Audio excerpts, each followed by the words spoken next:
queens on the throne. We will pop champagne and raise a toast. There's been a peculiar trend that has taken place over the last few years.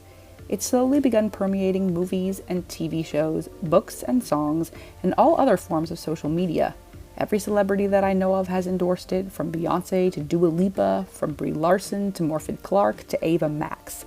And everyone is out here talking about how they're living their best life and how it usually doesn't include a man and how no one else but themselves can make them happy, and confidence in yourself is all that you need.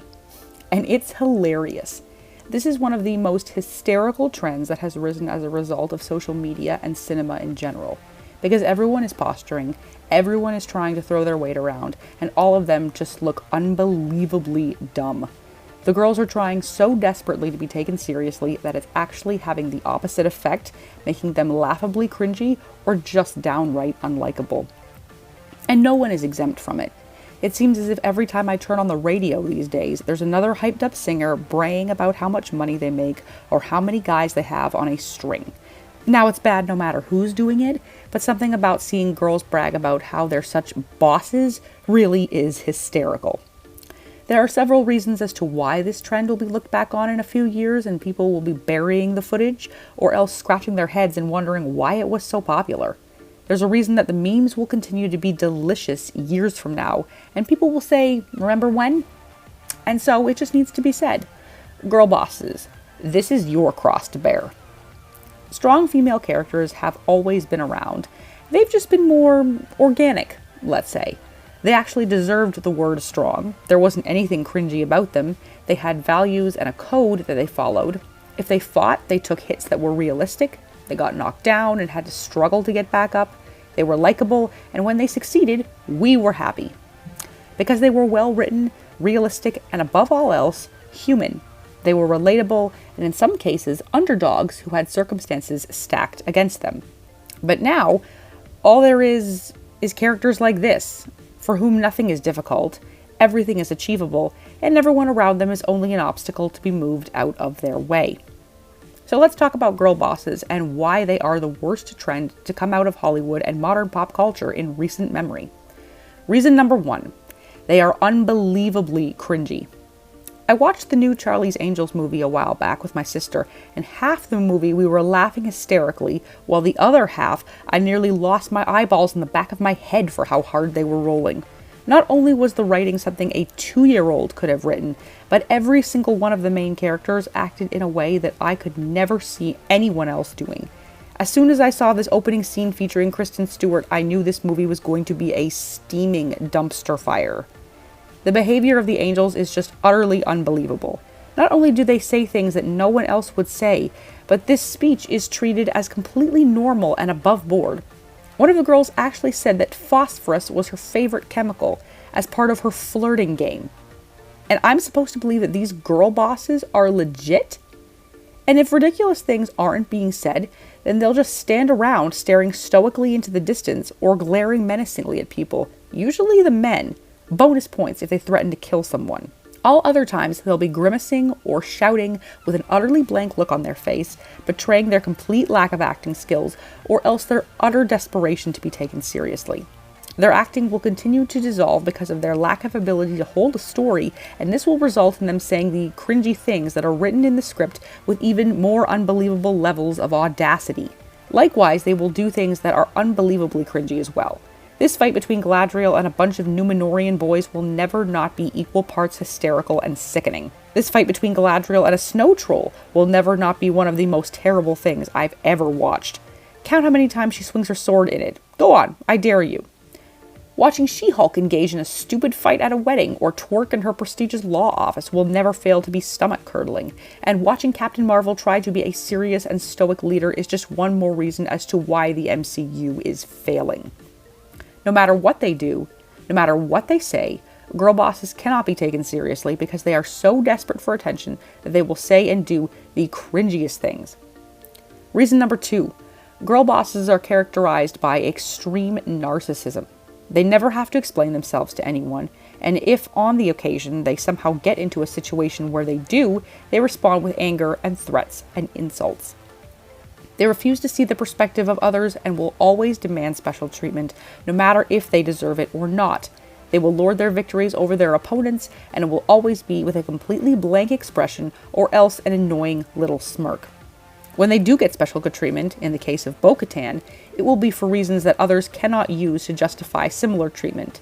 Din was thrown out of his clan for removing his helmet in the presence of others, but Bo is given special treatment because she walks both ways and somehow will be the one to unite their people. The show has all but admitted that the title The Mandalorian will be given to her now, and Din has somehow become a side character in his own show. Elizabeth Banks is yet another example of extreme narcissism masquerading as feminism. She's a second-rate director, holding desperately to the fringes of mainstream popularity, dying to be relevant, and yet is only rightly receiving mockery and scorn. She demands viewership from the audience, particularly the white males, and acts as if it is her God-given right to receive it. As if that wasn't laughable enough, she has as much of a role in the movie that she helped direct as the other actors, which is also another example of her narcissism. Even if she is the director, the person in charge of the whole movie, her face still must be seen enough for people to remember who she is and remember that she is still relevant. How desperate and arrogant do you have to be to demand something that is not owed to you, and then to plaster your face all over said product just to remind people who you are? Reason number 3. Girl bosses are shallow and narrow-minded. Their entire personality is built around what they can do or what they have done, not who they are or who they are trying to be as a person. They usually always have a massive chip on their shoulders that defines them as a person, and no one is allowed to question that chip lest they be seen as ignorant or intolerant. Everyone else but them is the problem, and if a circumstance exists that they cannot change, they will bicker and whine and complain about it, or else step on everyone else's toes in order to get their way.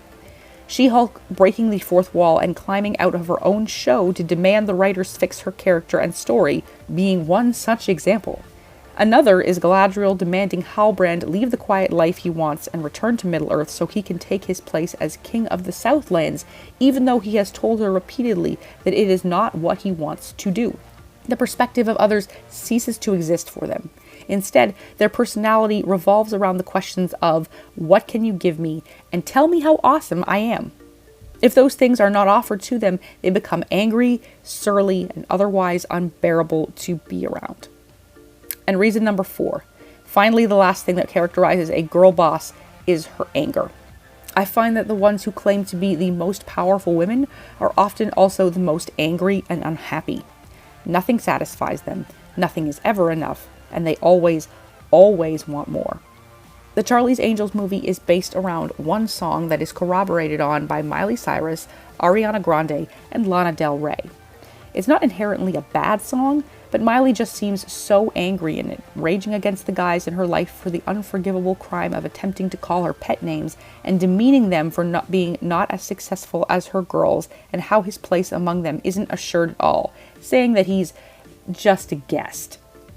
Other than arrogance, anger is the only other emotion that a girl boss possesses, and that seems to be because it is the only way for them to get attention.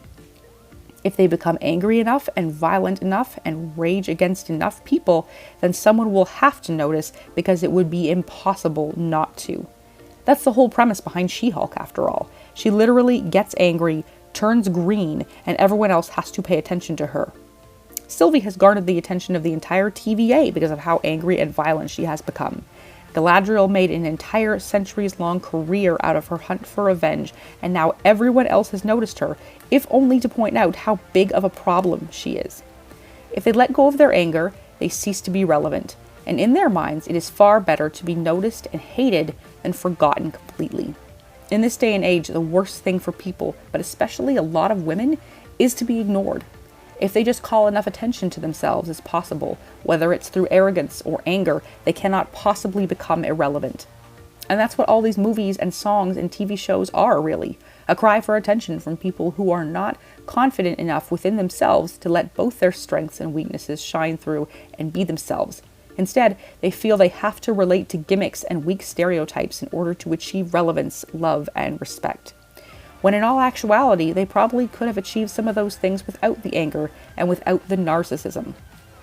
In a world where everyone is trying to be a girl boss, no one really stands out anymore. It makes you wonder why everyone's trying so hard when it's really not working at all.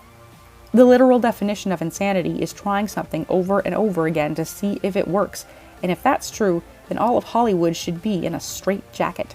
Thanks so much for watching this video.